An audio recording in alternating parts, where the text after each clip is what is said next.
ব্যক্তি থেকে পরিবার, সমাজ থেকে রাষ্ট্র, দেশ থেকে বিশ্ব সবকিছুর চালিকায় রাজনীতি। তাই রাজনীতির 10 দিক নিয়ে রাজকাহন সাথে আছেন নাজরিন মুনি। নিবেদন করছে জিপিএচ ইস্পাত। অন্তর্বর্তীকালীন সরকার কি রাষ্ট্রের সব কর্মকাণ্ড নিয়ন্ত্রণ করতে পারছে?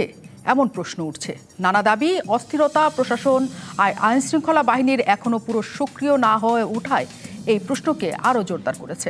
উপদেষ্টা পরিষদে 2 জন ছাত্র প্রতিনিধি আছেন, কিন্তু প্রেশার গ্রুপ হিসাবে তারা যে মাঠে আছেন জনগণ দেখছে সেটাও। তাদের এই চাপ কি সর্বস্তরের নাকি সরকারের কাজের উপর? নানা সংস্কারের কথা বলছে সরকার, তবে প্রশাসনের কিছু রদবদল আর বদলি ব্যতীত আপাতত তেমন বড় পদক্ষেপ নজরে আসছে না। ঢালাও মামলা হচ্ছে, যা তৈরি করছে সমালোচনা। অভিযোগ আছে ব্যক্তিগত প্রতিশোধ চরিতার্থ করার এটাই সুবর্ণ সুযোগ মনে করছেন কেউ কেউ। অগ্রাধিকার ভিত্তিতে সরকার আসলে কি করছে তা এখনো স্পষ্ট হয়ে ওঠেনি। এর মধ্যে এসেছে নির্বাচনের চাপও। সরকার যেমন আছে নানাবিধ চাপে, তেমন চাপে পড়েছে জনগণও। দ্রব্যমূল্য বাড়ছে, ব্যাংকে মিলছে না চাহিদা অনুযায়ী টাকা। কি হতে যাচ্ছে এই অনিশ্চয়তায় থমকে আছে নানা কাজ। এরই মধ্যে আওয়ামী লীগ আর বিএনপি একই মুদ্রার এপিট ওপিট উঠেছে সেই আলোচনাও। রাজনৈতিক দলগুলোর পাশাপাশি জনমনের স্বস্তি আনতে করণীয় এখন কি? কতদিন সময় লাগতে পারে পরিস্থিতি স্বাভাবিক হতে? রাজনৈতিক দলগুলোর বা কি করণীয় এখন? এইসব নিয়ে আলোচনায় আজ রাজকাহন স্টুডিওতে আছেন বিএনপির vice chairman advocate Ahmed Azam Khan. আছেন আমাদের সাথে বাংলাদেশ এলডিপির মহাসচিব শাহাদাত হোসেন সেলিম, এবং আছেন আমাদের সাথে বৈষম্য বিরোধী ছাত্র আন্দোলনের কেন্দ্রীয় সমন্বয়ক নুসরাত তাবাসসুম। আপনারা আছেন দর্শক আমাদের সাথে এই আলোচনায়। আমরা এই আলোচনাতে যেতেই চাই, সকল পক্ষের মানুষের সাথে আমরা আলোচনা করছি এবং সমন্বয়কদের একটা দৃষ্টিভঙ্গি আছে। তারা তাদের মতো করে চিন্তা করে কেমন করে তারা দেশ সাজাতে চায়, গোছাতে চায় এবং দেশে একটা স্থিরতা আনতে চায়, সেই আলোচনাও আমরা তাদের সাথে করতে চাই। অনেক ধন্যবাদ দর্শক যারা আমাদের সাথে যুক্ত হয়েছেন, এবং অতিথি যারা আমাদের সাথে আছেন, অনেক কৃতজ্ঞতা আমাদের সাথে যুক্ত হওয়ার জন্য। আমি শুরুই করতে চাই রাজনৈতিক দলগুলো দিয়েই। আমাদের সাথে এলডিপি আছেন, আমরা তার কাছ থেকেই প্রথমে শুরু করি। অনেক ধন্যবাদ আমাদের সাথে যুক্ত হওয়ার জন্য শাহাদাত হোসেন সেলিম। যে প্রসঙ্গটি নিয়ে আমি আসলে শুরুতেই কথা বলছিলাম, যে এই যে আমরা কিছুক্ষণ আগেই সন্ধ্যা থেকে বা বিকেল থেকেই গার্মেন্টসগুলিতে একটা অস্থিরতার অবস্থা দেখতে পাচ্ছি, এবং অস্থিরতা এমন জায়গায় যে সবাইকে সেখানে নিয়োজিত করতে হয়েছে আইন শৃঙ্খলা বাহিনী। এবং তার আগের দিনই আমরা ডাক্তার দেখেছি, তারপরে তার আগে রিক্সা, তার আগে আনসার, নানা দিকে হচ্ছে, ক্রমান্বয়ে এই জিনিসগুলো হচ্ছে এবং এটা এক ধরনের অস্থিরতা তৈরিও করছে। এগুলো থামানোর জন্য সরকার পক্ষ থেকে কিছু ব্যবস্থা আমরা দেখছি, কিন্তু তারপরে আবার নতুন করে হচ্ছে। জটিলতা আসলে কোথায়? হ্যাঁ, ধন্যবাদ আপনাকে। আপনি ঠিক যেভাবে উপস্থাপন করেছেন সব কিছু একেবারেই সেরকম নয়। পরিস্থিতি অবশ্যই সরকারের নিয়ন্ত্রণে আছে, সরকার কাজ করছে। আপনার বিগত 15 বছর যাবৎ এই আওয়ামী পলাতক সরকার রাষ্ট্রের প্রতিটি অঙ্গকে ধ্বংস করে দিয়েছে, প্রতিটি মানুষের মন মানসিকতা ধ্বংস করে দিয়েছে, মানুষের মনোজগতে একটা প্রচণ্ড রকমের ক্ষোভ, দুঃখ, বেদনা সৃষ্টি করেছে। ক্ষোভ, দুঃখ, বেদনা না পাওয়া, দ্রব্যমূল্যের ঊর্ধ্বগতি ইত্যাদি কারণে মানুষ এমনিই এক ধরনের অস্থিরতার মধ্যে ভুগছিল। এই পরিবর্তন হয়েছে, পরিবর্তনকে মানুষ স্বাগত জানিয়েছে। পরিবর্তনের প্রেক্ষিতে কিছু সমস্যা সৃষ্টি হবে, কিছু সমস্যা সৃষ্টি হচ্ছে, কিছু সমস্যা সৃষ্টি হয়েছে। এটাকে সরকার যতটা পারছে নিয়ন্ত্রণ করার চেষ্টা করছে। এবং এই ঘটনাগুলো যেগুলো বলছেন এগুলো নতুন কিছু নয়। গার্মেন্টসের অস্থিরতা নতুন কিছু নয়, ডাক্তারদের কর্মবিরতি নতুন কিছু নয়, রিক্সা চালকদের ধর্মঘটন নতুন কিছু নয়, এগুলো পুরনো, সব কিছু পুরনো, নতুন কিছু নয়। যে এমন কিছু নতুন কোনো সমস্যা এই সরকার আমলে সৃষ্টি হয়েছে এটা বলার কোনো অবকাশ নেই। গার্মেন্টসে কিছুদিন পরে অস্থিরতা তৈরি হয়। আপনার এখানে আপনি জানেন যে বাংলাদেশে গার্মেন্টস তৈরি পোশাক বিশ্বের মধ্যে একটা ব্র্যান্ডিং হিসাবে আছে, এবং বিশ্বের দ্বিতীয় বৃহত্তর দেশ হিসাবে আপনার সেটা সারা বিশ্বে সুপরিচিত। গার্মেন্টসকে অস্থিরতা তৈরি করার জন্য, গার্মেন্টসকে আপনার বিদেশিদেরকে এখান থেকে সরে যাওয়ার জন্য অন্য দেশের, আমাদের প্রতিবেশী অনেক দেশের চক্রান্ত দীর্ঘদিন যাবৎ চলে আসছে। এগুলো চক্রান্ত এবং ষড়যন্ত্রের ফসল, এবং চক্রান্ত ষড়যন্ত্র সরকার মূলোৎপাটন করে ফেলবে। এছাড়া সরকারের যে কাজটা, এখানে একটা জিনিস আপনাকে বুঝতে হবে, এটা হলো যে গণ অভ্যুত্থানের, ছাত্র জনতার গণ অভ্যুত্থানের মাধ্যমে একটা বিপ্লবী সরকার, এই বিপ্লবী সরকার ক্ষমতায় এসছে। তারা রাষ্ট্রকে মেরামত করে একটা নির্বাচনে রোডম্যাপ তৈরি করে একটা সুষ্ঠু নির্বাচনের মাধ্যমে রাষ্ট্রীয় ক্ষমতাটা, রাষ্ট্রের কাছে জনগণের ক্ষমতাটা জনগণের কাছে ফিরিয়ে দেবে, এই উদ্দেশ্যে এসছে। অতীতে আমরা যে 3-4টি তত্ত্বাবধায়ক সরকার দেখেছি, তার মধ্যে 3টি তত্ত্বাবধায়ক সরকারের একটা সুনির্দিষ্ট মেয়াদ ছিল। ঠিক আমি সুনির্দিষ্ট বলবো না, তাদের একটা কনভেনশন তৈরি হয়ে গিয়েছিল যে 90 দিনের মাথায় নির্বাচন। সেটা 91 সালে, সেটা 96 সালে, সেটা 2001 সালে। 2007 সালে যে তত্ত্বাবধায়ক সরকারটা এসছে, সেই সরকারটা আপনার একটা অভ্যুত্থানের মাধ্যমেই আপনার যখন দেখলো যে এখানে সাংবিধানের মধ্যে সুনির্দিষ্টভাবে তারিখ নাই, তারা এটা 2 বছর পর্যন্ত চালিয়ে শেষ পর্যন্ত ছেড়ে দে মাকে দে বাঁচি অবস্থা হয়েছে। তেমনি করে এই সরকারকে আমরা কোনো মেয়াদের জন্য করি নাই, সুনির্দিষ্টভাবে বলি নাই, বা এই সরকারও বলে না যে সুনির্দিষ্টভাবে তারা কতদিন রাষ্ট্রীয় ক্ষমতা থাকবেন অথবা রাষ্ট্র মেরামত করবেন। আমরা গত পরশুদিন যখন প্রধান উপদেষ্টার সাথে মহোদয়ের সাথে আমরা দেখা করেছি, কথা বলেছি, তিনি একমত হয়েছেন যে রাষ্ট্রের এমন কোনো সেক্টর নয় যে সেক্টরটাকে ধ্বংস এবং একদমই ধ্বংস করে যায়নি। তো সেটা একটু সময় লাগবে। সেখান থেকে আমার মনে হয় মানুষ এখন অনেক স্বস্তিতে আছে, মানুষ অন্তত বুক ভরে নিঃশ্বাস নিতে পারছে, মানুষের পরিবর্তনকে স্বাগত জানিয়েছে। 15 বছর আমরা মানে রক্ত ঢালা একটা রাস্তা তৈরি করে দিয়ে আমরা এই পরিবর্তনটাকে ত্বরান্বিত করেছি এবং এই পরিবর্তনটা হয়েছে, এবং আমি মনে করি যে সরকার যথাযথভাবেই আগাচ্ছে, তাড়াহুড়া কিছু নাই। না, আমরা তাড়াহুড়া করছি না একেবারে। আমি ছোট করে শুধু বলি, আপনি বলছেন যে নতুন করে কিছু হচ্ছে না, পুরনোগুলি আছে, আমরা সেটাই বলছি যে পুরনো যেমন আমরা দেখতাম অস্থিরতা আছে, সেখানে পোশাক শিল্পী, পোশাকের যারা আছেন শ্রমিকরা, তারাও এরকম আন্দোলন করেছেন, ডাক্তাররাও আন্দোলন করেছেন, সবার আন্দোলন আমরা দেখেছি, সব আন্দোলন আমরা দেখেছি, কিন্তু সব আন্দোলন এরকম একে একে একদিন পর পরে আমরা দেখিনি। নতুনত্বটা এখানে। দ্বিতীয় কথা হচ্ছে দ্রব্যমূল্যের ঊর্ধ্বগতিতে জনগণের খুবই খারাপ অবস্থা ছিল। জনতা এবং ছাত্রদের বিপ্লবের ফলে সরকারের পতন হয়েছে। এগুলো আস্তে আস্তে জনগণের জন্য সহনশীল হবে, সেটাও জনগণ ভেবেছে। এটাও নতুন কিছু নয়, সেটা পুরনো কিছুর সাথে যদি জনগণকে অ্যাডজাস্টই করতে হয়, তাহলে জনগণ যে প্রত্যাশা নিয়ে শেখ হাসিনার পতন চেয়েছে এবং এত তীব্র একটা আন্দোলন গড়ে উঠেছে, সেটা কি আসলে হবে কিনা, প্রশ্নটা সেখানে। না, শেখ হাসিনার শাসনামল নিয়ে তো যত কম আলোচনা করা যায় ততই ভালো। এটা কোনো শাসনামল ছিল না, এটা একটা দুঃশাসনের সর্বশেষ মাত্রায় ছিল। সেই সর্বশেষ মাত্রার পরে মানুষের রক্তের হোলি খেলে শেখ হাসিনা পালিয়ে গিয়েছেন।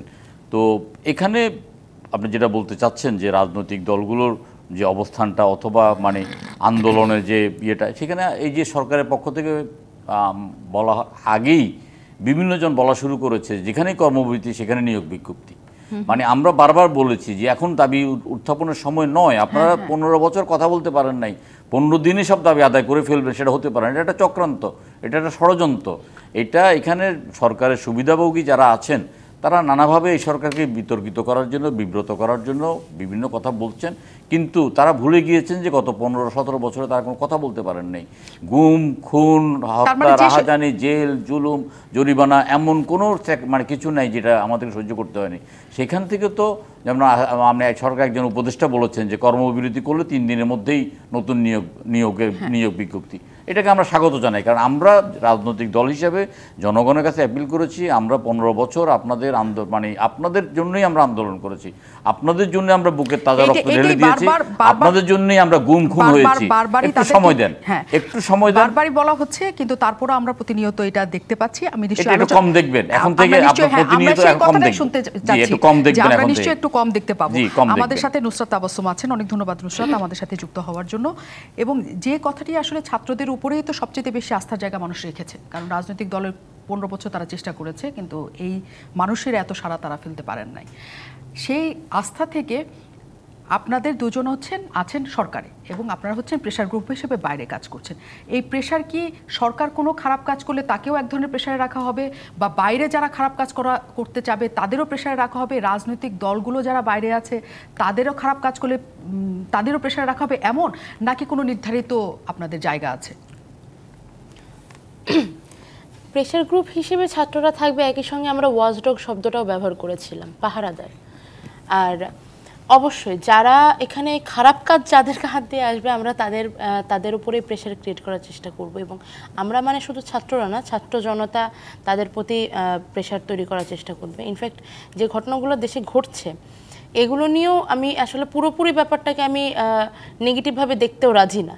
একদিক থেকে এটা জনগণের আশা আকাঙ্ক্ষার প্রতিফলনও, কিন্তু হ্যাঁ এটাও সত্য যে একটু বেশি হয়ে যাচ্ছে, একটু বাড়াবাড়ি হয়ে যাচ্ছে, কিন্তু তাদেরও তো ধৈর্যর একটা শেষ সীমা আছে। জনগণ তাদের নিজ নিজ দাবি নিয়ে আসছে, আমি ব্যাপারটাকে স্বাগত জানাতে চাই, কিন্তু যেভাবে আসছে এই পদ্ধতিটাকে আমি অসহযোগিতা হিসেবে দেখছি। আমরা ছাত্ররা যারা রয়েছি আমরা প্রেশার গ্রুপ হিসেবে থাকবো অবশ্যই রাষ্ট্রের প্রতি। দেখুন, আপনি এই জিনিসটা খেয়াল করে দেখবেন, ছাত্ররা কিন্তু মেডিকেল টিম একটা গঠন করেছিল এবং এই মেডিকেল টিমই সরকারের প্রতি সেই প্রেশারটা তৈরি করেছে। হ্যাঁ, সরকারেরও কনসার্ন ছিল, কিন্তু এই প্রেশারটা তৈরি করেছে এবং তারপর পরেই সরকারের পক্ষ থেকে আমরা সেই সাড়াটা পেয়েছি এবং এখন বর্তমানে একই সঙ্গে স্বাস্থ্য উপদেষ্টার পক্ষ থেকে তাদের মেডিকেল টিম এবং আমাদের মেডিকেল টিম একসঙ্গে কাজ করছে। ত্রাণের ক্ষেত্রে ব্যাপারটা কিছুটা সেরকম। অন্য অন্য সংস্কারের ক্ষেত্রে আমরা দেখতে পাচ্ছি যে ছাত্রদের মতামত বা জনগণের মতামত খুব গুরুত্বপূর্ণ জায়গা থেকে তারা নিচ্ছে এবং তারা খুব গুরুত্বপূর্ণ জায়গা দিচ্ছে আমাদের মতামতটাকে। এটাকেও আমরা মনে করি যে এক ধরনের প্রেশার গ্রুপ, মানে প্রেশারের ফল এটা। ছাত্ররা যে চাপ সৃষ্টি করতে পারছে তার প্রতিফলন দেখা যাচ্ছে কাজগুলোতে। আর এই যে এই প্রশ্নটা বারবার উঠে আসে যে সরকার খারাপ কিছু করলে ছাত্ররা তার প্রতিবাদ করবে কিনা, সরকার খারাপ কিছু করলে ছাত্ররা যে তার প্রতিবাদ করে তার প্রমাণ তো ইতিমধ্যে আমরা দিয়েছি। হ্যাঁ, এই সরকার আন্দোলনের মাঝখান থেকে উঠে এসেছে, তার মানে এই না যে এই সরকারকে আমরা একেবারে কি বলবো, এই সরকারে আমরা যে কোনো কিছু আমরা মেনে নিব না, ব্যাপারটা এমন না। বরং আমরা এই সরকারের হাত দিয়ে সেই পরিবর্তনটা আনতে চাই, যেই পরিবর্তনটা আসলে ভবিষ্যতে কোনো নির্বাচিত সরকারই আর স্বৈরাচারী হয়ে ওঠার কথা ভাবতে পারবে না। অবশ্যই আমরা এই সরকারকে পূর্ণ সহযোগিতা করতে প্রস্তুত। একই সঙ্গে এটাও আমরা খেয়াল রাখবো এবং খেয়াল রাখতে চাই যেন তারাও ক্ষমতার অপব্যবহার করতে না পারে। এই বিষয়টা সরকারের ক্ষেত্রে যেরকমভাবে সত্যি, একই রকমভাবে বাইরে যে সমস্ত রাজনৈতিক দলগুলো রয়েছে তাদের ক্ষেত্রেও সত্যি এবং অবশ্যই জনগণের ক্ষেত্রেও সত্যি। কারণ স্বাধীনতার চর্চা, অ্যাবসোলুট ডেমোক্রেটিক্যাল প্র্যাকটিস যেটা আমরা বলছি, আমরা এই স্পেসটা তৈরি করতে চাই, একই সঙ্গে এটা চেক অ্যান্ড ব্যালেন্সও প্রয়োজন। কারণ আমরা স্বাধীনতার অপব্যবহারের ফলে গত রেজিমে আমরা দেখেছি, হ্যাঁ সাধারণ জনগণ স্বাধীনতা পায়নি সত্য, কিন্তু সরকার দলীয় যারা রয়েছে তারা ব্যাপক স্বাধীনতা ব্যবহার করেছে এবং সেই স্বাধীনতার অপব্যবহারও কম হয়নি। যেমন তথ্য আইন, এই যে নির্বিচারে যে কোনো মানুষ যে কাউকে যে কোনো কিছু বলে দিতে পারছে, এটা কিন্তু বাক স্বাধীনতার অপব্যবহার এবং এই অপব্যবহারকে আটকানোর নাম করে সরকারের হাতে উঠে এসেছিল ডিএস এর মতো একটি ডিজিটাল সিকিউরিটি অ্যাক্টের মতো একটি চরম জঘন্যতম একটি আইন, যেটা আসলে জনগণের সম্মান দেয় না, নাগরিক সম্মান, নাগরিকের যে প্রাইভেসি সব কিছু নষ্ট করার জন্য এই একটি অস্ত্র যথেষ্ট ছিল। এবং আপনারাও এগুলো থেকে বাইরে ছিলেন না। খাদিজার নাম মনে হয় আপনাদের মনে থাকার কথা, তিনি আপনাদেরই একজন অংশ ছিলেন। সে কিন্তু অন্যায় মামলাতে তার জীবনের খুব মূল্যবান কিছু সময় হারিয়েছে এবং আমরা তার কথা প্রায় ভুলতে বসেছি। তো এই যে খাদিজার যে দুর্ভোগটা তাকে পোহাতে হয়েছে, এটার জন্য অবশ্যই সরকার এবং সরকারের কালো আইন যতখানি দায়ী, ঠিক ততখানি না হলেও তার কাছাকাছি কিছুটা অংশ হলেও জনগণের বাকস্বাধীনতার অপব্যবহারও দায়ী। কারণ আমরা যদি সেই সুযোগটা না দিই, আমরা যদি কৈফিয়তটা চাইতে থাকি, আমরা যদি জবাবদিহিতা চাইতে থাকি এবং একই সঙ্গে ন্যায়ের জায়গা থেকে সেটা পরীক্ষা করতে থাকি, তাহলে সরকারের স্বৈরাচারী হয়ে ওঠার একটু কঠিন হয়ে যায়। আওয়ামী সরকার যেমন স্বৈরাচারী হয়ে উঠেছিল, ঠিক এটাও সত্যি যে তাকে স্বৈরাচারী করার পেছনেও অনেকের অনেক হাত ছিল। আমরা প্রত্যেককে, সেই সমস্ত ব্যক্তি যারা আওয়ামী সরকারকে গণহত্যাকারী হয়ে উঠতে সাহায্য করেছে, আমরা প্রত্যেককে গণহত্যাকারী, সাহায্যকারী হিসেবে, মদতদাতা হিসেবেও চিহ্নিত করতে চাই। এখান থেকে বলতে চাই যে পূর্বেই যে অপরাধগুলো এই সব মানুষের হাত দিয়ে হয়েছে, আমরা ভবিষ্যতেও সেই সমস্ত অপরাধগুলো আর বাংলাদেশের বুকে হতে দেখতে চাই না। একদম স্পষ্ট। তবে আর একটু আলোচনার ইস্যু আপনার কাছে আসবো যে হ্যাঁ, বাক স্বাধীনতার অপব্যবহার, সেটার সূত্র ধরেই বা সেটাকে বলেই কিন্তু পূর্ববর্তী সরকার নানা কিছু করেছে। কারণ আমার কাছে যা বাকস্বাধীনতা, তার কাছে সেটা অপব্যবহার মনে হয়েছে। তারা ডিএসএ আমাদের উপরে প্রয়োগ করেছেন, নানাবিধ ইয়েতে করেছেন। কাজে সেটা আসলে আলাদা করার সুযোগ আছে কিনা, আমি আসবো এই আলোচনার আপনার কাছ থেকে অবশ্যই। আমি আরেকজন অতিথিকে নিয়ে নিই। অনেক ধন্যবাদ। আমাদের সাথে advocate Ahmed Azam Khan, vice chairman BNP. অনেক ধন্যবাদ, আপনি আমাদের সাথে যুক্ত আছেন। বিএনপি এখন সবচাইতে ভালো অবস্থানে আছে। 16 বছর আপনারা অনেক অন্যায়, অত্যাচার, মামলা, নানা কিছুর মধ্যে দিয়ে গিয়েছেন এবং এখন যে অবস্থাটা, নিজেদের গড়ে নির্বাচন পর্যন্ত নিয়ে চলে যাওয়া। কিন্তু একটা বড় রাজনৈতিক দেশ হিসেবে, একটা গণতান্ত্রিক দেশে, একটা গণতান্ত্রিক রাজনৈতিক দেশ হিসেবে আপনার কাছে একটা প্রশ্ন, আপনি আইনজীবী, সেটা হচ্ছে যে মামলাগুলি ধারাবাহিকভাবে টানা হচ্ছে এখন, সেই মামলাগুলো নিয়ে এখন সমালোচনা তৈরি হয়েছে, যে ঢালাও মামলা, যেগুলোর শিকার আপনারাও একসময় হয়েছেন। এই সরকারকে এই মামলাগুলো এক ধরনের সমালোচনার মধ্যে ফেলবে কিনা? আপনাকে অনেক অনেক ধন্যবাদ। দুজন সম্মানিত অতিথি যারা খুব সুন্দর আলোচনা করেছেন তাদেরকে অনেক ধন্যবাদ। স্বাগতম সম্মানিত দর্শক। দ্বিতীয় স্বাধীনতার মুক্ত বাংলাদেশে এই প্রথম আপনার চ্যানেলে কথা বলছি। আপনার প্রারম্ভিক বক্তব্যগুলো আমি শুনেছি। দেখুন, একটা স্বৈরাচারী সরকার যে পর্যায়ক্রমে ফ্যাসিবাদী সরকার হয়ে উঠেছিল এবং তৎপরবর্তীতে দানবীয় শাসক হয়ে উঠেছিল, যার বিরুদ্ধে বিএনপি সহ বাংলাদেশের ৬৫টি গণতান্ত্রিক দল দীর্ঘ ১৫ বছর আমরা আন্দোলন করেছি, মাঠে রক্ত দিয়েছি। আমাদের ৫২২ জন নেতাকর্মী গুম হয়ে গেছে, ইলিয়াস আলী চৌধুরী আলম সহ। আমাদের ১০,০০০ নেতাকর্মী খুন হয়ে গেছে, ১০ লক্ষ নেতাকর্মীর পরিবার নিঃস্ব হয়ে গেছে, ৬০ লক্ষ নেতাকর্মীর বিরুদ্ধে হামলা মামলা। পরিশেষে আমাদের সন্তানদের নেতৃত্বে, আমাদের সকলের সহযোগিতায় একটি ছাত্র জনতার গণ অভ্যুত্থানে সেই দানবীয় সরকারের পতন ঘটেছে। এখন যে প্রশ্নটি আপনার, যে এই যে এখন এই সরকার এই যে ঢালাও মামলাগুলি, এই ঢালাও মামলাগুলিতে সরকারও বিচলিত হবে না, সরকারের ভাবমূর্তিও নষ্ট হবে না।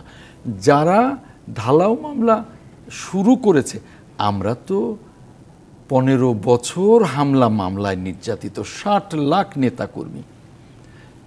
যখনই ঢালাও মামলা শুরু হয়েছে, ঠিক শুরুতেই কিন্তু আমরা এটাকে বন্ধ করবার জন্য প্রতিবাদ শুরু করেছি যে না, এই ধরনের ঢালাও মামলা যেমনি সরকারেরও ভাবমূর্তি ক্ষুণ্ণ করবে, আমাদের সকলের ভাবমূর্তি ক্ষুণ্ণ করবে, এবং নতুন বাংলাদেশ গড়বার জন্যে আমরা যে যাত্রা শুরু করেছি সেই যাত্রায় বিঘ্ন তৈরি করবে। অতএব এটা নিয়ে আমার মনে হয় ভাবনার খুব বেশি না, কারণ আমরা শুরুতেই এটাকে আটকে দেবার চেষ্টা করছি। এই মুহূর্তে নতুন বাংলাদেশ গড়ার এই পথযাত্রায় আমরা সকলে অত্যন্ত সাবধান, আমরা সকলে অত্যন্ত সতর্ক। এই মুহূর্তে আমরা চাই যে এই সরকার যেন এগিয়ে যায় তার সমস্ত সংস্কার নিয়ে। আপনি প্রারম্ভিক বক্তব্যে বলেছেন যে কিছু আংশিক কিছু বদল ছাড়া সরকারের তেমন কিছু দেখা যায়নি। আপনাকে মনে রাখতে হবে, সরকারের মেয়াদ কিন্তু ১ মাসও হয়নি, কেবল ২৬ কি ২৭ দিন। সরকারকে যদি আমরা এই ২৭ দিনে মূল্যায়ন করি, আমাদের কিন্তু মারাত্মক রকমের ভুল আমরা করব। এর মধ্যে আবার সরকারের উপরে বিপর্যয় নেমে এসছে দেশি এবং বিদেশি ষড়যন্ত্র। সাদাত হোসেন সেলিম যেভাবে বললেন, আমি আমার প্রিয় সহকর্মী, আমি তার সাথে একটু দ্বিমত পোষণ করব। এই যে ২৮টি পোশাক কারখানা বন্ধ হয়ে গেল, এগুলো সব পুরনো এভাবেই ঘটেছে না, এভাবে পুরনো ঘটেনি। এগুলো একটার পর একটা জাতীয় এবং আন্তর্জাতিক ষড়যন্ত্র এই সরকারকে যেন, এই সরকার মুখ থুবড়ে পড়ে যায়, এই ছাত্র জনতার এই বিপ্লব যেন নষ্ট হয়ে যায়, আবার আমরা যেন কোনো কুপানলে পড়ে যাই। কিন্তু যারা এই ষড়যন্ত্রগুলো করছে তারা একবারও চিন্তা করেন, দুবার চিন্তা করেনি যে সরকারের প্রতি একটা রাষ্ট্রের সকলের সমর্থন আছে, তাকে ষড়যন্ত্র করে হয়তোবা কিছু সময় বিব্রত করা যাবে, অস্থির করা যাবে, কিন্তু তাকে ব্যর্থ করা যাবে না।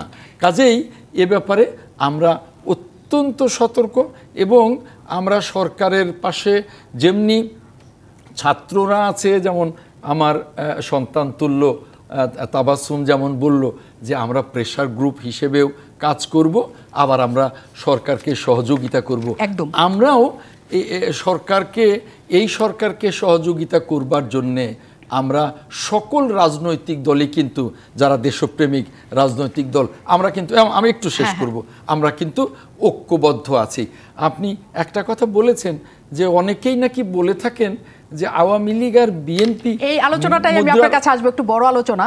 আমি আপনার কাছে আসতে চাই এবং আপনার কাছে আরেকটা জিনিস বলতে চাই। মোট 28টি নয়, 800 কারখানা বন্ধ করা হয়েছে এবং যেটা অনেক বড়। আমরা কবে শেষ 800 কারখানা একসাথে বন্ধ হতে দেখেছি নিরাপত্তার অভাবে, আমরা এখনো জানি না। কাজে এটা আসলেও দাবি আদায়ের প্রক্রিয়া নাকি দেশি বিদেশি চক্রান্ত, নাকি আসলে কি হচ্ছে এমন অস্থিরভাবে, আমরা বিরতির পর বরং জানতে ফিরি। অনেক ধন্যবাদ দর্শক আমাদের সাথে থাকার জন্য। আমরা আলোচনাতে ছিলাম এখন এই পরিস্থিতিতে যেমন অস্থিরতা তৈরি করার চেষ্টা করা হচ্ছে এবং একটা নতুন সরকার, তারা এখনও পুরোপুরি দায়িত্বভার সব জায়গায় পালন করতে পারছে না, তার মধ্যে নানাবিধ চাপের মধ্যে তারা আছে। আমাদের সাথে শাহাদাত হোসেন সেলিম আছেন। রাজনৈতিক দলগুলো, এখানে বলছিলেন অ্যাডভোকেট আহমেদ আজম খান, যে রাজনৈতিক দলগুলোরও একই সাথে এইটার সাথে আছে সরকারের সাথে, যাতে এই সমস্যাগুলি, সংকটগুলি সমাধান করা যায়। কিন্তু সংকটগুলি যখন এইরকম রূপ নিয়ে আসে, তখন সমাধান রাজনৈতিক দলগুলি কেমন করে করবে? না, রাজনৈতিক দলগুলো তো জনগণের প্রতিনিধিত্ব করছে এবং জনগণের উপর তাদের মানে প্রভাব আছে। যে সব রাজনৈতিক দলগুলো আছে, ছোট রাজনৈতিক দলের ছোট প্রভাব, বড় রাজনৈতিক দলের বড় প্রভাব। সেই ক্ষেত্রে দাঁড়িয়ে রাজনৈতিক দলগুলো তো মানে ইতিমধ্যে প্রায় প্রতিটি রাজনৈতিক দলগুলোই দায়িত্বশীল আচরণ করছে এবং অযাচিতভাবে এখন এই মুহূর্তে সরকারকে বিব্রত না করার জন্য বারংবার অনুরোধ জানানো হয়েছে এবং আমি মনে করছি সেটা কিছুটা কাজ হচ্ছে। আমরা হঠাৎ করে দেখলাম যে সমস্ত দাবি দেওয়া নিয়ে সবাই একসাথে ঝাঁপিয়ে পড়ার একটা, এটা মানে অনেকটা মনে হয় যে সুযোগের সদ্ব্যবহার করা অথবা চাপ দিয়ে কোনো দাবি আদায় করে নেওয়া যায় কিনা, এই ধরনের একটা প্রবণতা। সেখান থেকে তো আমাদেরকে অবশ্যই সরে আসতে হবে এবং কিছুটা সরে আসছে। এখন গার্মেন্টসের আগামীকালকে থেকে আশা করি গার্মেন্টসের যে মানে চক্রান্তকারীদের অথবা ইন্ধনদাতাদেরকে যদি চিহ্নিত করা যায়, আমি বারবার বলছি যে বাংলাদেশের গার্মেন্টস তৈরি পোশাক শিল্পটা সবসময় কিন্তু আপনার বিদেশি ষড়যন্ত্র মোকাবিলা করেই কিন্তু এসছে এবং আমাদেরকে এখান থেকে আমরা বিশ্বের আমরা যে প্রথম হতে চাই বা দ্বিতীয় স্থানটা ধরে রাখতে চাই, এটা আবার অনেক দেশের গাত্রদাহ, তারা তাদের দেশকে এগিয়ে নিয়ে মানে তাদের দেশে তৈরি পোশাকে এগিয়ে নিয়ে যাওয়ার জন্য ষড়যন্ত্র করছে। কারা করছে এটা সবাই আমরা জানি, আমাদের একটা প্রতিবেশী দেশ এটা করছে। তো আমার মনে হচ্ছে যে ধরেন আজকে স্বরাষ্ট্রমন্ত্রীর অবস্থানটা, অন্যান্য যে যুগান্ত কিছু কাজ তো ইতিমধ্যে তারা করেছে। আমরা বারবার যেটার জন্য আমরা খুব মানে দুঃখ পেতাম, আমরা খুবই ক্ষোভের সৃষ্টি হতো যে কালো টাকাকে সাদা করার জন্য। আমরা যারা আয়কর দিই, আমরা আপনার 25 থেকে 30%, কখনো 35% আয়কর দিয়ে আমরা আয়কর দিয়ে থাকি। আর একজন অবৈধ টাকা আয় করার পরে 15% টাকা সে বা আপনার ট্যাক্স দিয়ে বা 15% জরিমানা দিয়ে তার টাকা কালো টাকা সাদা করে, এই যে একটা মানে চরম একটা মানে বৈষম্যমূলক একটা আইন, এই আইনটা তো আজকে বাতিল করেছে। অর্থাৎ সরকার কিন্তু চিহ্নিত করতে পারছে আস্তে আস্তে তাদের যে মানে অর্থনৈতিক সংস্কারটা, আমি বলবো যে চমৎকারভাবে তারা অর্থনৈতিক সংস্কারটা করেছে। এই সরকার তো হেন কোনো সেক্টর নয় যে সেক্টরটাকে ধ্বংস করে নাই। সেই সেক্টরে সেই সব জায়গায় হাত দিচ্ছে, একটু সময় লাগবে কারণ পুরো একটা স্বৈরাচারী কাঠামোর মধ্যে দিয়ে বসে, এখানে সরকার তো রাষ্ট্রীয় ক্ষমতা বসে নাই, একটা উপদেষ্টা কিন্তু তার উপদেষ্টা চেয়ারে বসে না, একটা আগ্নেয়গিরির মধ্যে বসছে। এই আগ্নেয়গিরির মধ্যে বসে সমস্ত কিছু সামাল দেওয়াটা অত্যন্ত কঠিন হবে। কিন্তু তারা যেহেতু তাদের মধ্যে অনেকেই অভিজ্ঞতা সম্পন্ন আছে, আবার অনেকের প্রচণ্ড দেশপ্রেম, ভালোবাসা এবং দেশের প্রতি দরদ আছে, এই দেশপ্রেম, দরদ এবং অভিজ্ঞতার সমন্বয়ে তারা আমাদেরকে একটা নতুন দিক দিশা দেবে, এটা আমরা আশা করছি। এবং আমরা বারবার বলছি, আমরা প্রতিটি রাজনৈতিক দলে আমরা একমত যে এই সরকারকে আমরা সময় দেব এবং যারা আন্দোলন করছেন তাদেরকে বলছি আপনারা একটু ধৈর্য ধরেন। এই সরকার যখন এসছে, আইনের শাসন প্রতিষ্ঠিত হলে আপনাকে আর কোনো দাবি দেওয়া করতে হবে না। আইনের শাসনটা প্রতিষ্ঠা করাটাই মূল কাজ। এখন পর্যন্ত পুলিশের যে কাজটা, পুলিশের কাজটাকে আমরা এখন পর্যন্ত, পুলিশ থানা থেকে এখন পর্যন্ত বের হচ্ছে না, ট্রাফিক পুলিশ ছাড়া কোথাও দেখছি না। কিন্তু এই যে ছাত্ররা একটা জিনিস শিখিয়ে দিয়ে গেছে, আমি মানে কি বলবো, মানে তাদের প্রতি কৃতজ্ঞতায় আমার মাথা নত হয়ে যায়। আমি রাতে কালকে আপনার 12টার সময় ধানমন্ডিতে একটা জ্যামের মধ্যে পড়লাম, তখন ছাত্র থাকার কথা না, 2-3 জন ছাত্র 2-3 জন জনতা মিলে দাঁড়িয়ে গেছেন এবং তারা আপনার যানজটটা ছড়িয়ে দিয়েছে। এই যে একটা সংস্কৃতি চালু করেছেন, সেটা আসলে স্থায়ী কোনো ব্যবস্থাপনা না, কিন্তু তারা করছে। আমি নুসরাতের কাছে আসি একটু, বরং সেটা নিয়ে। নুসরাত, সবাই আসলে মনে করে যে ছাত্ররা এখন সবকিছু করবে, যা কিছু হচ্ছে, ট্রাফিক কন্ট্রোল থেকে শুরু করে আনসারকে পেটানো থেকে শুরু করে আইন শৃঙ্খলা বাহিনী রক্ষা থেকে শুরু করে এই বিদ্রোহ দমন থেকে শুরু করে সকল দায়িত্ব এখন ছাত্রদের কাঁধে। সেটা কি হওয়ার কথা ছিল আসলে? একেবারেই না। আর এটা এটা এটা খুবই মানে এটা না হচ্ছে ওই যে ডুবতে বসা মানুষের খড়কুটো আঁকড়ে ধরার মতো। দেশের জনগণকে এতটাই অসহায় অবস্থায় ফেলে রাখা হয়েছে এক যুগের বেশি সময় ধরে, যে তারা আসলে এখন যেটা পাচ্ছে, যাদেরকে পাচ্ছে তাদেরকে আঁকড়ে ধরে ভরসা করতে যাচ্ছে। জনগণকে আমি দোষ দিই না, তবে হ্যাঁ এই কাজগুলো ছাত্রদের নয়। ছাত্ররা সর্বোচ্চ যেটা করতে পারে সেটা হচ্ছে প্রশ্ন করতে পারে, তারা কৈফিয়ত চাইতে পারে, জবাবদিহি, এবং অবশ্যই রাষ্ট্রের দুর্দিনে যেটা করণীয় সেটা ছাত্ররা করতে পারে। যখন মাঠে ট্রাফিক পুলিশ ছিল না তখন ছাত্ররা ট্রাফিক সামলেছে, খুবই প্রশংসাযোগ্য একটা কাজ।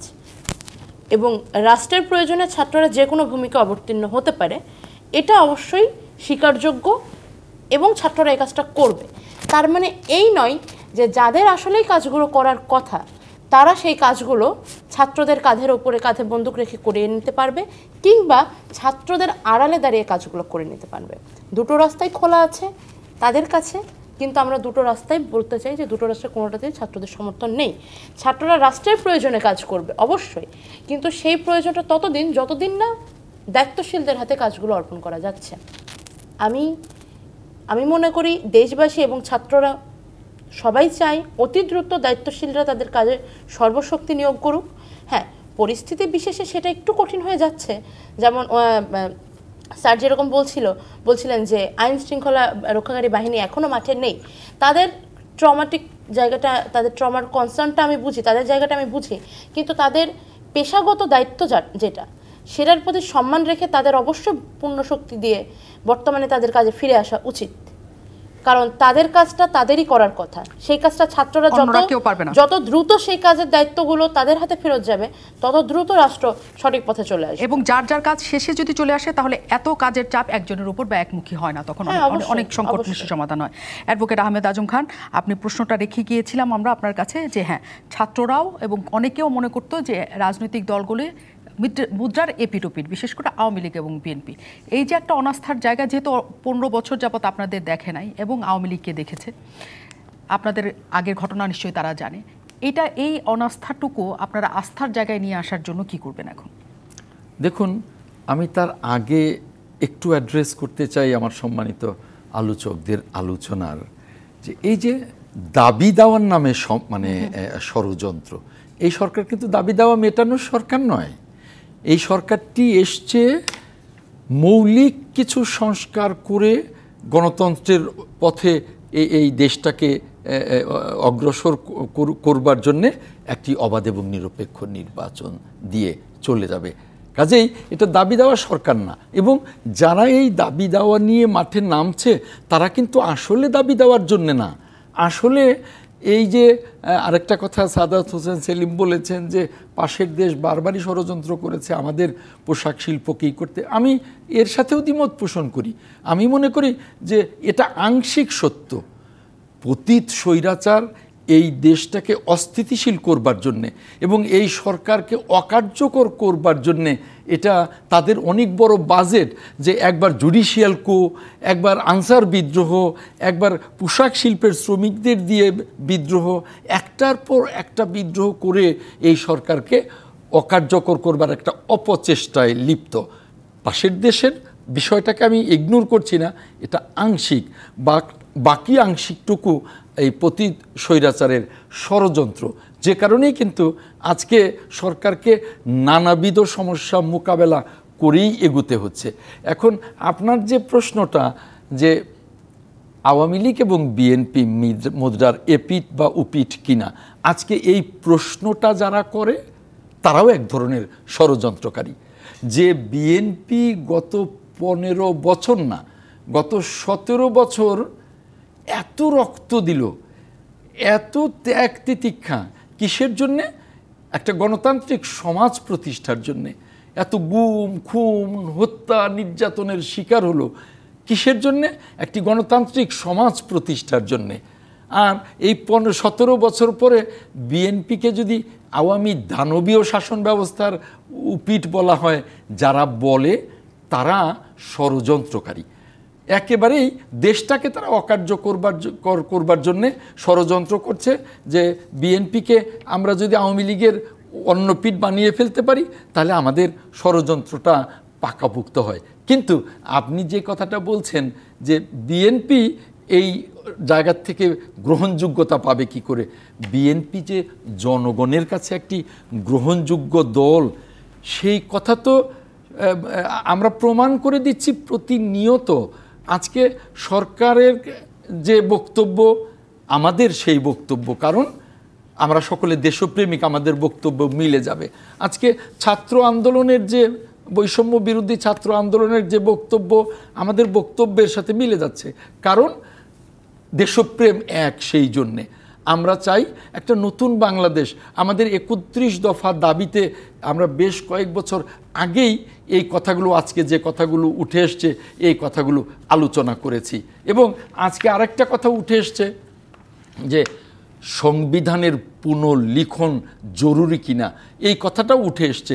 কারণ গত 15 বছরে এই দানবীয় সরকার যেভাবে সংবিধানকে কাটাছেঁড়া করেছে এবং একেবারেই অবলোপন যোগ্য যে ধারাগুলো তৈরি করেছে, তাতে করে এই সংবিধান, অনেকেই বলছেন, যেমন ডক্টর আলী রিয়াজ বা অনেকেই বলছেন যে এটাকে পুনর্লিখন ছাড়া সংস্কার সম্ভব না। আজকে ডক্টর শিরিন শারমিন চৌধুরী স্পিকারের পদ থেকে পদত্যাগের পরে আরো এই বিষয়টাকে কিন্তু আলোচনার কেন্দ্র বিন্দুতে নিয়ে আসলো যে এই সংবিধানের পক্ষে এই দেশটাকে চালানো কতটুকু বাস্তবসম্মত না পুনর্লিখন হবে। এখন এই পুনর্লিখন হলে যে কনস্টিটিউয়েন্ট অ্যাসেম্বলি দরকার, এ নিয়ে কিন্তু ডক্টর আসিফ নজরুলের চমৎকার একটা গবেষণাধর্মী বই আছে। এবং এই তর্কটা নিশ্চয়ই হবে যে আসলে সংবিধান পুনরায় পুনর্লেখন হবে, মানে পুনর্লেখনই হবে নাকি সেটা আসলে সংস্কার হবে। আমি শেষ করছি, আমাকে একটু 1 মিনিট সময় দেবেন। যে এই জন্যেই আমি বলছি যে বিএনপি এই দেশের গণমানুষের প্রিয় দল, সেটা বিএনপি প্রমাণ করে দিচ্ছে প্রত্যেকটা পদে পদে। এবং নিশ্চয়ই, কারণ এই কথাটাও বলা হয়েছে উপদেষ্টাদের তরফ থেকে, প্রধান উপদেষ্টা, যে রাজনৈতিক দলগুলোকেও নিজেদের গুছাতে হবে সামনে নির্বাচনকে কেন্দ্র করে। কারণ আপনারা জনগণের জন্য কি করেন বা কি করতে পারেন সেটাও জনগণকে, ছাত্র যেমন দেখিয়েছে তারা জীবন দিতে পারে, অনেক কিছু করতে পারে, রাজনৈতিক দলগুলো জনগণের জন্য কি করতে পারে সেটা দেখানোর সুযোগও এই মুহূর্তে আসবে। আমরা আসবো, আমরা বিরতি পর্যন্ত আসছি। আমন্ত্রণ আরও একবার রাজকাহনে শেষ মুহূর্তে আসি, ছোট্ট করে আমি উত্তর নিতে পারবো। আমি শুরু করতে চাই সাদাত হোসেন সেলিমকে দিয়ে। জনগণ, আপনি বললেন যে অনেকখানি কমে এসেছে, সামনে আরেকটু কমে আসবে, মানে ঠিক কতদিনের মধ্যে? আমি জানি যে একদম সঠিক সময় বলা সম্ভব না, যে জনগণ একেবারে স্বাভাবিক একটা জীবনযাত্রায় চলে আসার সম্ভাবনা আছে। সরজা আহমেদ আজম খান সাহেব ভাই তো বলেছেন যে আসলে এই সরকার তো দাবি দেওয়ার সরকার না। এই সরকারটা আপনার ছাত্র গণ অভ্যুত্থানের মাধ্যমে একটা বিপ্লবী সরকার, এটা রাষ্ট্রের মৌলিক কাঠামো এবং সংস্কার করার জন্য তারা এসেছেন এবং তারা সংস্কার করে রাজনীতিবিদদের হাতে দেশটা পরিচালনার দায়িত্ব দিয়ে তারা বিদায় নেবেন এবং যৌক্তিক একটা সময়ে তারা রাষ্ট্র পরিচালনা করবেন। রাষ্ট্র পরিচালনা করার ক্ষেত্রে মানে রুটিন ওয়ার্কগুলো করার ক্ষেত্রে যেসব দাবি দাওয়াগুলো আসবে সেগুলো তারা যথাসময়ে আপনার মিটমাট করবেন, দাবি দাওয়া মেনে নেবেন বা আবার করবেন। কিন্তু মানে চক্রান্তমূলকভাবে এবং ষড়যন্ত্রমূলকভাবে যে দাবিগুলো, যেমন আনসার মানে বিদ্রোহের মধ্যে আমরা দেখেছি যে একদম চিহ্নিত মানে স্বেচ্ছাসেবক লীগের নেতা সেখানে বক্তৃতা করছেন এবং তারা এসছেন। এখানেও আমরা সেরকম মনে করি যে এই দাবি দেওয়ার পিছনে আসলে সদ উদ্দেশ্য নেই। দাবি দেওয়া তো করবে রাজনৈতিক সরকারের কাছে, তত্ত্বাবধায়ক সরকারের কাছে কোনো রাজনৈতিক এবং তত্ত্বাবধায়ক সরকার কিন্তু সেরকম মৌলিক কোনো পরিবর্তন অথবা মৌলিক কোনো কিছু করার কথা না। দাবি দেওয়া করে অস্থিরতা তৈরি না করলে খুব দ্রুততম সময়ে মানুষজন স্বাভাবিক জীবন যাপনের মধ্যে, শুধুমাত্র আইন শৃঙ্খলা বাহিনী এখন পর্যন্ত যদি মাঠের মধ্যে নামতো এবং ট্রাফিক ব্যবস্থাপনাটা যদি হতো, বাজার নিয়ন্ত্রণ ইতিমধ্যেই হয়ে গেছে, চাঁদাবাজিটা একেবারেই কমে গেছে। তারপরে বিএনপি, আমি আপনাকে একটা কথা বলি, আমরা যখন আপনার এখানে টকশোতে আসতাম, আওয়ামী লীগের নেতারা এমন একটা ভাব করতো যে তারা কিয়ামত পর্যন্ত ক্ষমতা থাকবে। আমরা কিন্তু বলতাম যে না, এটা পরিবর্তন আসবে। এই পরিবর্তনটা দেখার পরে পরবর্তী সরকারের জন্য একটা বিরাট শিক্ষণীয় একটা বিষয় হয়ে দাঁড়িয়েছে। সালমান রহমানের মতো লোক যখন দাড়ি কামিয়ে পালিয়ে যেতে মানে হয় এবং ইসাক আলী পান্নাদের মতো মানে ভদ্রলোকেরা যখন আবার পালিয়ে গিয়ে মৃত্যুবরণ করতে হয়, তাহলে ভবিষ্যৎ সরকারটা কিন্তু এইটাকে এটা একটা শিক্ষা গ্রহণ করবে। এটা একটা বিরাট ব্যাপার, কিন্তু এটা একেবারে একটা বিরাট ব্যাপার। এবং আমি আবারও বলতে চাই যে মানুষ স্বস্তিতে আছে, মানুষ অশান্তিতে ছিল, মানুষের মধ্যে কোনো মানে আগামী ভবিষ্যৎ ছিল না।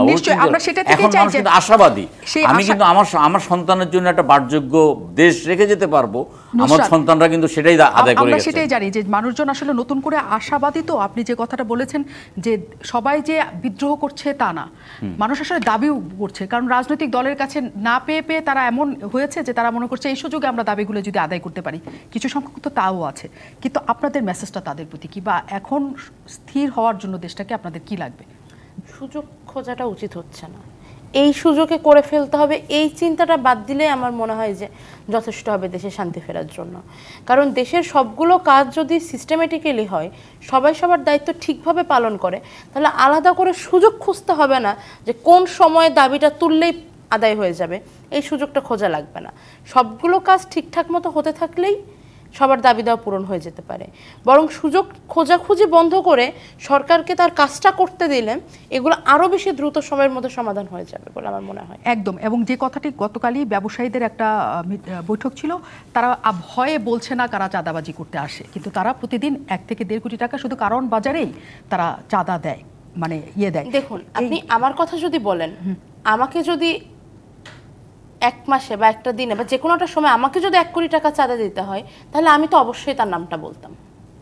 এখন তার ভয়টা কোথায়? তার এতখানি আর্থিক ক্ষতি স্বীকারটা তার কাছে সহনীয়, কিন্তু নাম বলাটা সহনীয় না। এত বড় মাস্তান বাংলাদেশের বুকে কে আছে, সে নামটা তো জনসাধারণের জন্য জানা দরকার। একদম, আমরাও চাই যে সেই সাহসটা সবার হোক, যে আমি বলতে পারবো। অ্যাডভোকেট আহমেদ আজম খান, আপনার একটু পরামর্শ যদি থাকে যে এখন স্থিতিশীলতার জন্য কি দরকার? স্থিতিশীলতার জন্যে সরকারের যে অ্যাডমিনিস্ট্রেশনগুলো আছে এগুলোকে কার্যকর ভূমিকা পালন করতে হবে। পুলিশ কার্যকর ভূমিকা পালন করছে না, পুলিশকে কার্যকর ভূমিকা পালন করতে হবে। পুলিশ এখনও মনে করছে যে আবার বোধহয় পতিত স্বৈরাচার ফিরে আসবে, এবং এই দেশের যে সাংবিধানিক প্রতিষ্ঠানগুলো এগুলো ভঙ্গুর হয়ে গেছে, এই দেশের যে গণতান্ত্রিক প্রতিষ্ঠানগুলো ভঙ্গুর হয়ে গেছে, আর্থিক প্রতিষ্ঠানগুলো ভঙ্গুর হয়ে গেছে, এগুলোকে শক্তিশালীকরণের কাজ চলছে। এই সরকার বসে নেই, এরা কাজ করছে। এবং আপনি যদি মনে করেন বা আমি যদি মনে করি যে 15 বছরে যে ধ্বংসস্তূপ তৈরি করা হয়েছে আগামীকালকেই এই সরকার সেটা করে ফেলবে, এটা মনে করবার কোনো কারণ নেই। আমরা বাংলাদেশের সকল দেশপ্রেমিক নাগরিক, সকল দেশপ্রেমিক রাজনৈতিক দল আমরা এই সরকারকে অব্যাহত সমর্থন দিয়ে যাব। ছাত্র আন্দোলনের যারা নেতৃত্বে আছেন এবং যারা আছেন তারা সমর্থন দিয়ে যাচ্ছে।